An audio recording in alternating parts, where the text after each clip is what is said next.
Welcome everyone, I'm Thomas. I'm supposed to do a presentation about, or a definition, find something that I call a responsible developer. And as a responsible developer, I should of course be given time preparing. I'm going to tell someone else or something else, but I wasn't, so I'm not a little bit late. This is unfortunate. Anyhow, welcome. As I said, I'm Thomas. I'm from Stockholm, Sweden. I run my own company. And I have a lot of opinions about code, how to do stuff, and I want to share some of that with you. So, the first thing I did when I was thinking about this subject was that I asked a good friend of mine, who's working as a tester, what is a developer? And he said, it's something that uses coffee, pizza, and produces code. Right, that's the definition. I don't necessarily agree on that one. I do like my pizza, I do like my coffee. Have to mind. Another question is, are we talking about some kind of hero or something?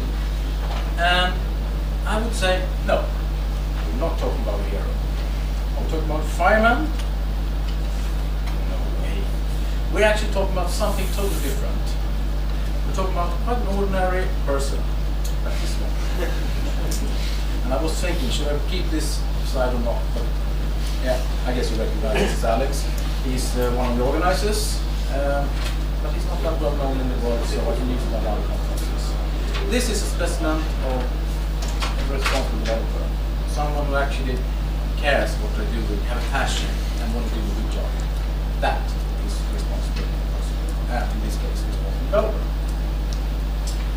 And it's all about the mindset, how you think, what is important, what is not important.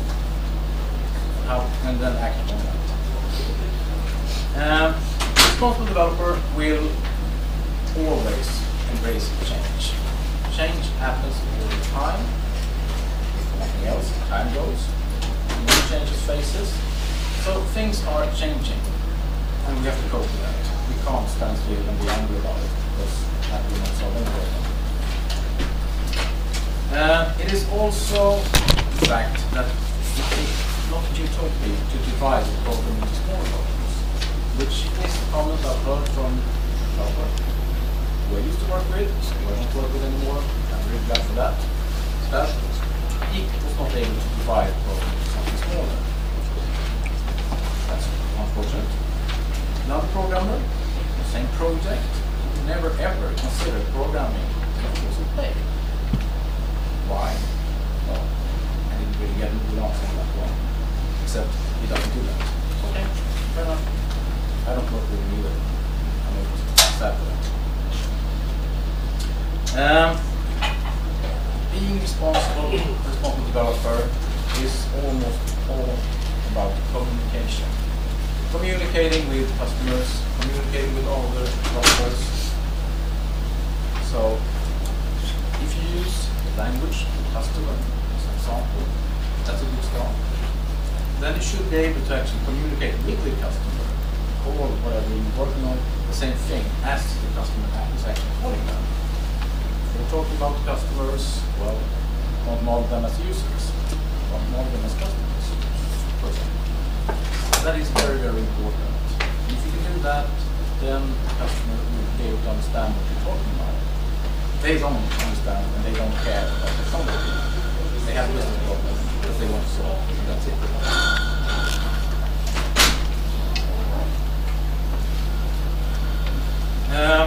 It's also the fact that the responsible developer probably knows these four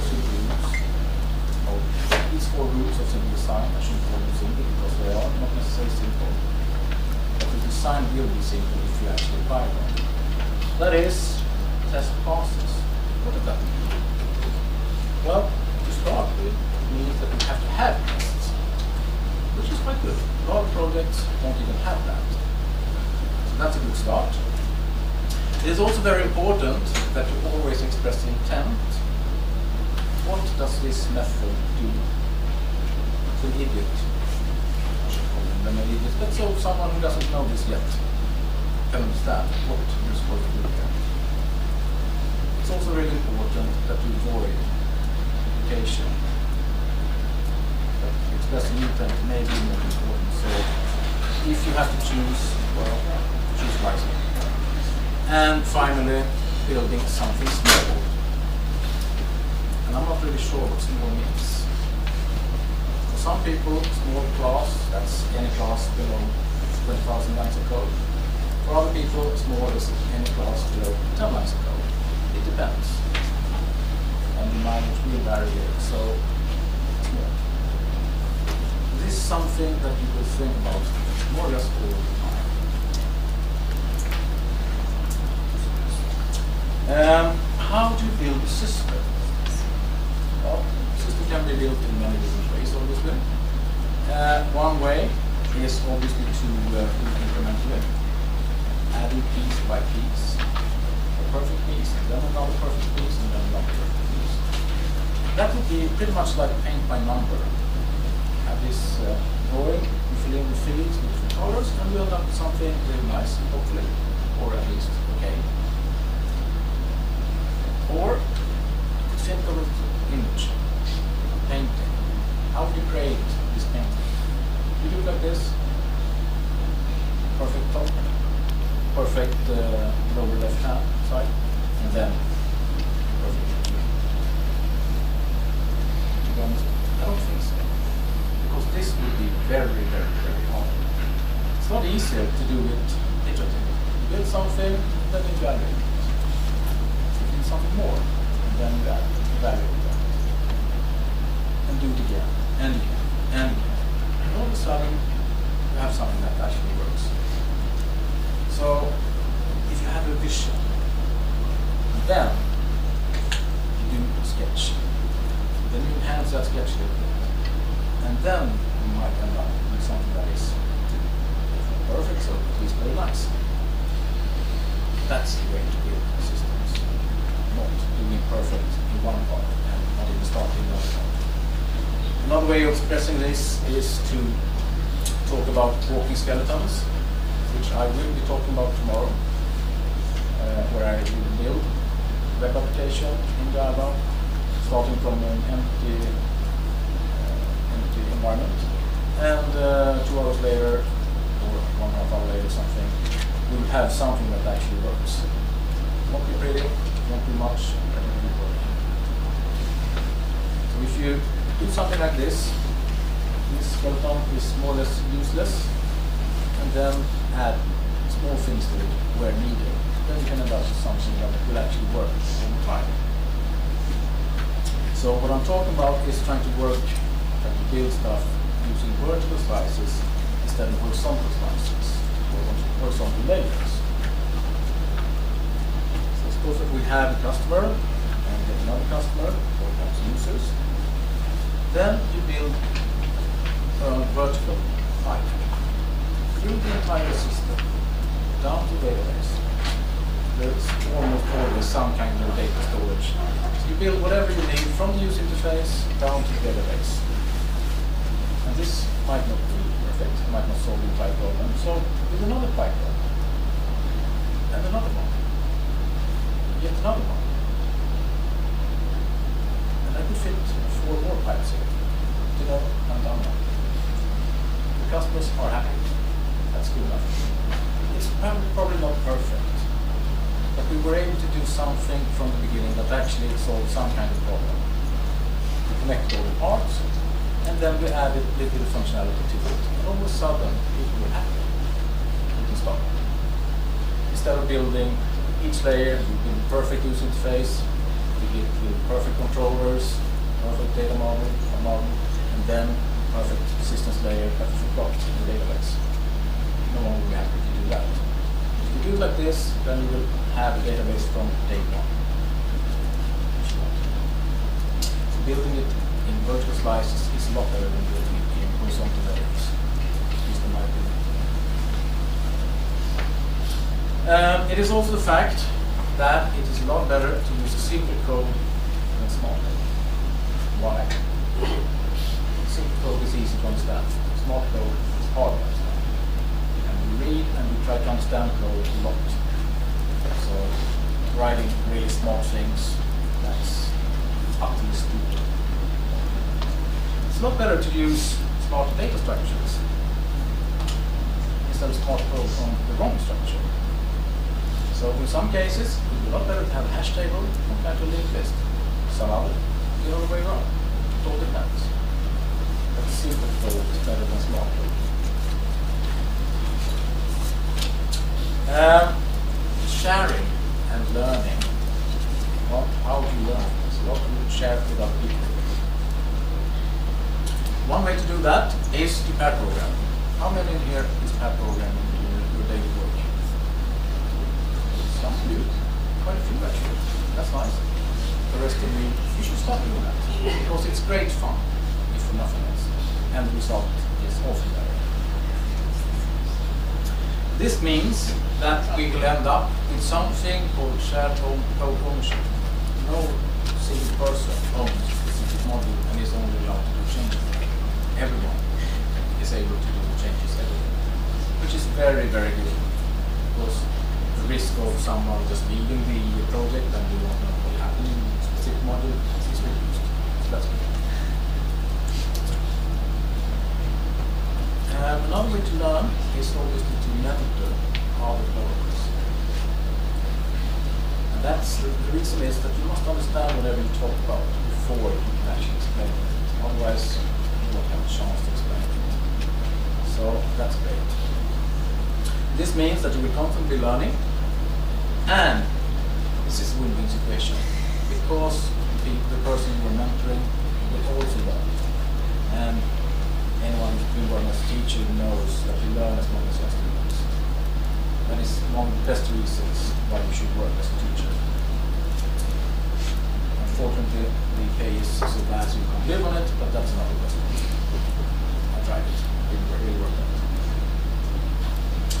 A responsible developer always wants to know that it works. How do we do that? Well, there's one way to do that. And that's constantly test stuff. But if you do that manually, it doesn't really scale. You can't do manual testing and hope that it will scale. This means that we have to write code that actually tests it. The first time I did that,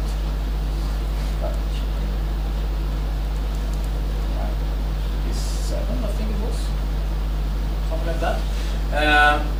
I had never heard about unit testing. I was working in Delphi, that's what it was down. And I thought that was a good idea. So I wrote some methods and tested other methods. One of my colleagues noticed this and asked, "Are you stupid? Are you writing code that I'm testing code?" Yeah. Why? It felt good. I was able to do some testing that way. We didn't have any testing frameworks or anything like that, but yeah, it worked. Then a couple of years later I heard about the unit and I think it's a good idea to do testing and all that testing. So this leads me to test-driven development, obviously. How many here are doing test-driven development? Not so many. Okay. The rest of you should really think about it. It's a great way to solve a problem because you think about it while you try to express what you actually want to do, and then you implement something, and then when you thought about the problem why, you implement production code. So let me think about the problem for a while. Albert Einstein, you know about that guy? He had 2 Nobel Prizes. He has said that he was not that very smart, but he spent a lot of time. So in this case, you spend a lot of time with the problem.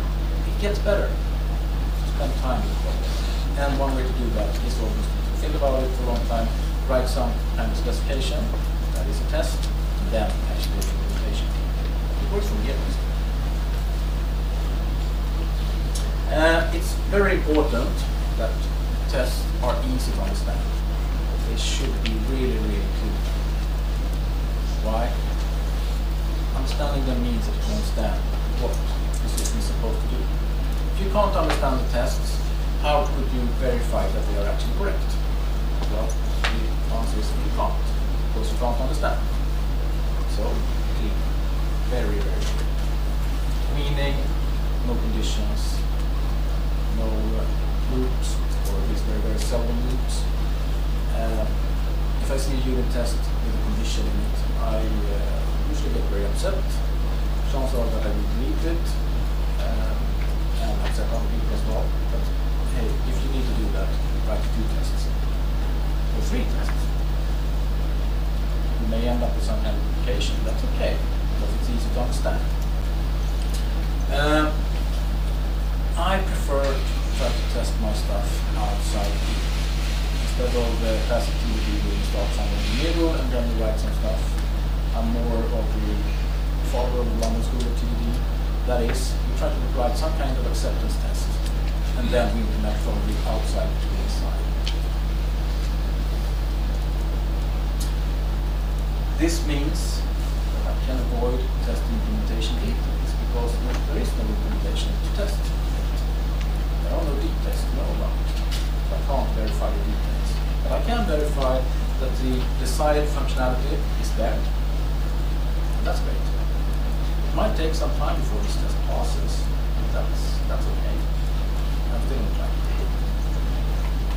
And it allows me to focus on high level and not to get lost in all the details. I would probably get lost anyway, but since I have this test to guide me, I will be able to backtrack and actually focus on what is really important. One way to do this could be writing a feature like this. This is actually executable code. How many in here has heard about the behavior-driven development? Some of you. Okay. So this is code from Cucumber that we use to Cucumber. For those who haven't heard about it, let me just say that there are tools available that will allow you to automate this. Use this as the specification for an execution. And it's not even magic. It's some regular expressions, some clever guys wrote the framework, and that's about it. But this would make me able to always keep an eye on the whole picture. So I will be able to actually know what I'm looking for. And not all the details. So just clean code. Something that I'm very, very passionate about. And I guess we all know code is written at once, perhaps twice, but usually once, but we read it all the time. So we want to be able to make sure that it's easy to understand and therefore easy to maintain. This is a piece of code that I have found on the blog. And then I follow that tweet, and yeah, this is a really good example on code that is apps that could be improved. What does this one do? Well, it executes something. No shit, it's a method. Every method executes something. So this name doesn't tell me anything. It runs. Okay. That's a good start. We seem to have 2 types of count here, A1 and A2. We seem to have some kind of number. Okay. I can see when I look into the code that I'm adding into one of them and I'm reducing the other one. But just seeing the method signature doesn't tell me anything. This is horrible. But it's really easy to fix. Just rename stuff. So let's rename execute to transfer funds. And then A1 will be payee and A2 payer. The number M is the amount in this case, so let's call it amount. So the method signature is all of a sudden a lot clearer. Then someone has implemented 2 new methods on an account, credit and debit, which may seem simple, but it turns out if you have to do your own bookkeeping, it's not that easy. But credit and debit, that's stuff that people who know economics understand. I don't really, because I'm not economic, I'm an engineer. But I'm crediting a certain account and I'm debiting the other account. No plus or minus. Easy to understand. So the best code tells a story of what it does. And I've stolen this, I didn't even ask, but it's on the blog, model protocol provided from Jason Gorman, software craftsman guy in London. So easy. And yet you still see stuff like fixing. And if you do that, fix it. So readability simplifies maintenance. And remember the Boy Scout rule that the model is suggested. Always leave the code in better shape every time. And fixing that method is easy. Add not fixing the name, because the name could be used everywhere, so you might end up with a really large chain set. But fixing the variables or parameters, that's trivial. So if you don't do that, then you're a really bad person and you should find another job. Yeah, I'm serious. I'm not trying to work with me at least. Okay, refactoring. That's something very important, and something a lot of us are not that good at. And the question is, what do we really mean? Well, it does not mean improve the code if you thought that. It really doesn't. It means improve the code while maintaining functionality. So yes, we are improving, but we are also making sure that we don't break anything. We can't do this without the other tests, so this is a good motivation why you should have tests on many different levels. But if you do this, then we will never ever have a need for large rewrite. Because we can do it in small steps. Really small steps. So this means that the rewrite project some people are thinking about, no, don't do it. Take the existing code base and make sure you know that it works. In some sense. There are different techniques for doing that on legacy code, but it is possible. And if you want to know more details, I suggest you go more with Addy or read his blog. He has a lot of opinions there, and he has done a lot of nice work on it.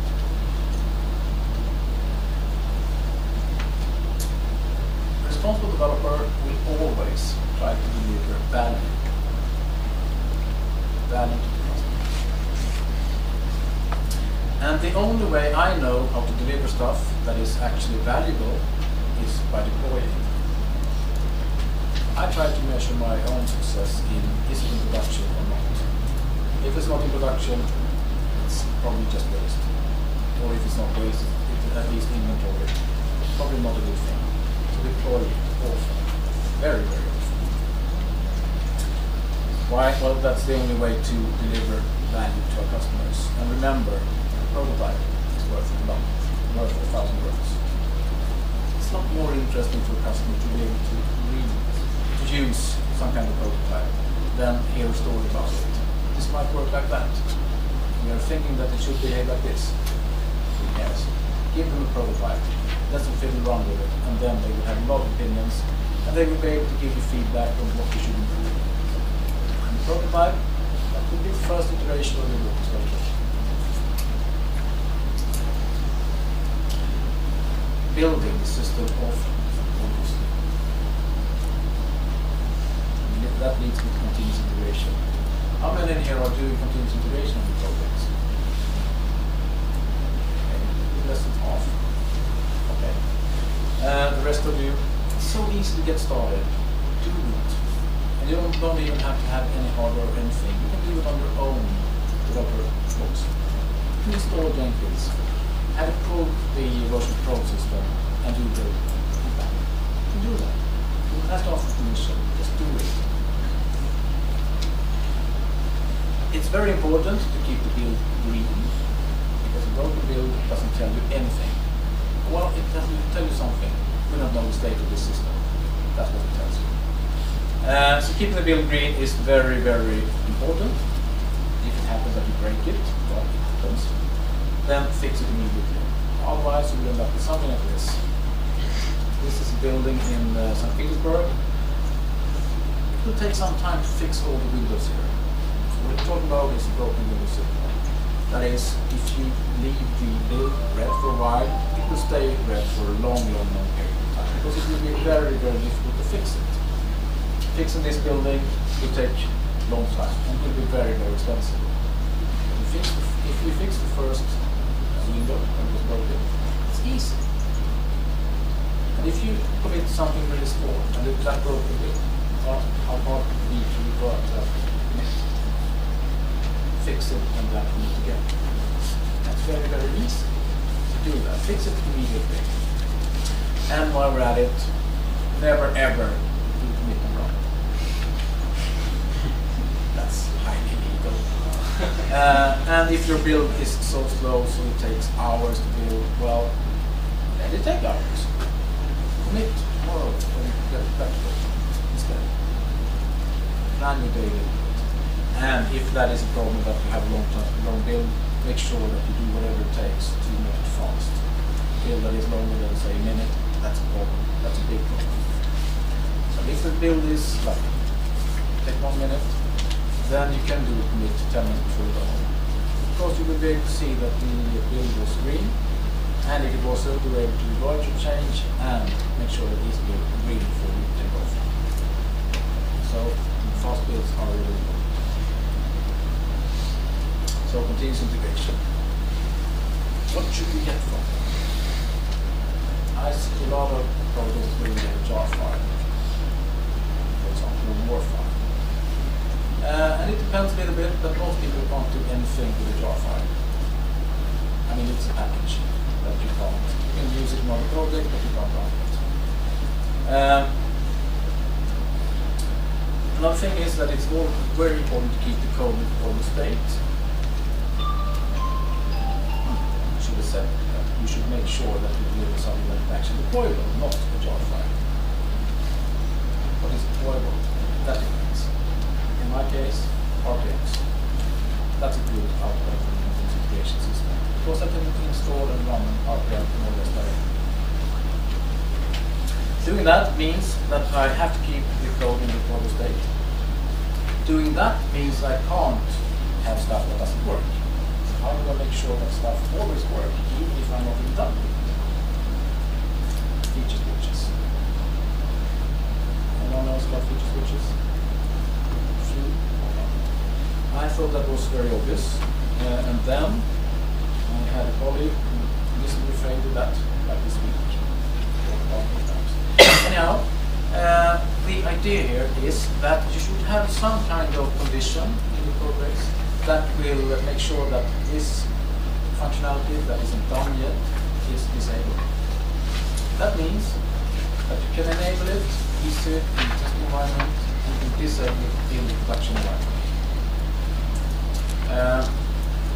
And what do I mean by that? Well, I probably mean that you should have a property that you can flip on and off.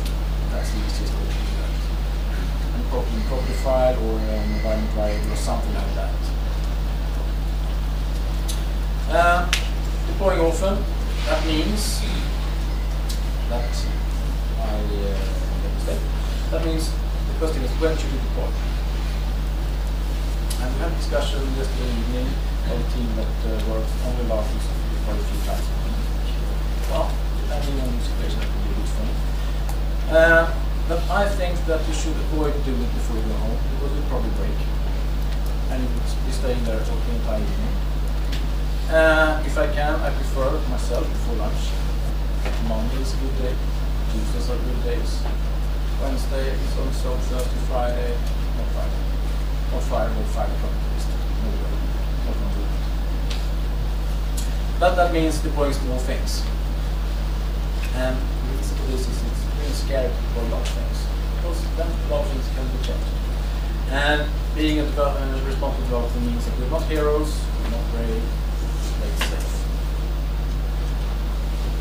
So, how do you deploy often then? Well, automate. And how? That obviously depends on your environment. But you have to automate things. And I had heard a great quote from a friend of mine this last August. He's a developer, he's also a really good bass player and a really good arranger. And he commented on a piece of music that he had written, where he had to put the data in, so we couldn't know which version we should actually play. Laziness wins in the end. So you should be lazy. That's a good thing. Automate anything that is complicated. Be lazy. reason for this is manual deployment is boring, error-prone, and therefore very, very stupid. So avoid it if you can. Constantly learning, I'm getting back to that. That's something that we always will be doing. So what are we learning? Well, new techniques. This means that we have to leave our comfort zone, which most people don't do. They don't like it. We have to. So this one says 98% of the population who don't want to leave the comfort zone. We have to do better. We have to leave it. We also try to learn a lot about new tooling. And we aren't fooled by sexy framework. Because we know that you still have to think for yourself. It works like that. But at the same time, you should always have these best tools available. These are great tools for different purposes. And remember, of course, craftsman blames the tools. The worst craftsman doesn't even know that. So this is really bad tool. Don't use it for anything. Maybe no, don't use it. We also have to learn about our customers, and that's obviously difficult, but we need domain knowledge. So ask the customers. That's really important. And at the end, being responsible does not mean being old. That's just being obedient. That's dogs. They are obedient. Being responsible means you're doing what you know is right. That's more like the behavior of a cat. And I'm a cat person, not a dog person. So this is not a new silver bullet. They don't exist. If you thought that. And I'm going to leave you with some action points that I want you to consider. If you haven't tried test-driven development, do that. It's really, really easy to get started. And it's really, really complicated after a while. It's very much like this war game of fellow. The rules are simple, and it takes a lifetime to master it. So I'm going to start now, because life is limited.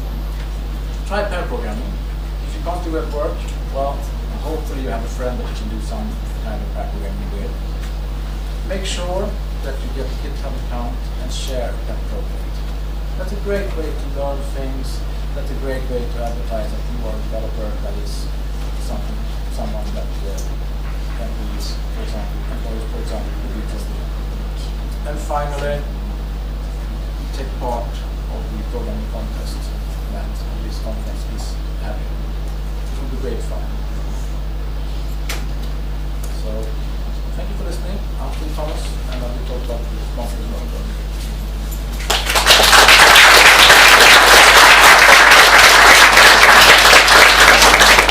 And I'm not sure, do we have time for questions? Maybe 2 minutes. 2 minutes? If they are not very hungry. Okay, so 1 or 2 questions if you have any. Yeah. You said about using feature switches to turn things on and off. Yes. What's your view on branching as an alternative to that? Well, branching, I've been working as a configuration manager for 2 years at HTML. I have never ever recommended branching.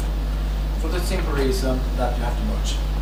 And if you have branches that lives a long time, it will be complicated to merge if you're not careful and merge continuously. So I would try to avoid that. There are cases when it's motivated, but I don't do that myself. Another question? Okay. So, sorry. How do you test your tests? I don't. Who is guarding the guard? That's your question. We have to trust the guard. We have to trust the test. We have to make sure that we do whatever it takes to understand the tests. They must be clean, they must be released to understand, and that's about the only thing that we can do. Otherwise, we would never end, because we would have a recursive function here that wouldn't stop. We would have to test the next test, and the next test, and the next test, and that would not work. So we have to trust the test, and we have to make sure that we write them in such a way that they are easy to reason about, easy to validate, And therefore, I I get upset when I see conditions in tests. Someone try to optimize, but make sure that it's readable and understandable. I always question a test that has a loop. And unfortunately, I've been writing those myself recently. There are cases when I would try, say, a list with some different items in, and I want to have something different on each of them. Then I might have a loop. But I do whatever it takes to make sure that they are easy to reason about, so I can explain it to someone else. Someone else can say, yes, I understand this, and it seems to be reasonable. Anything else? All right, let's go for lunch now.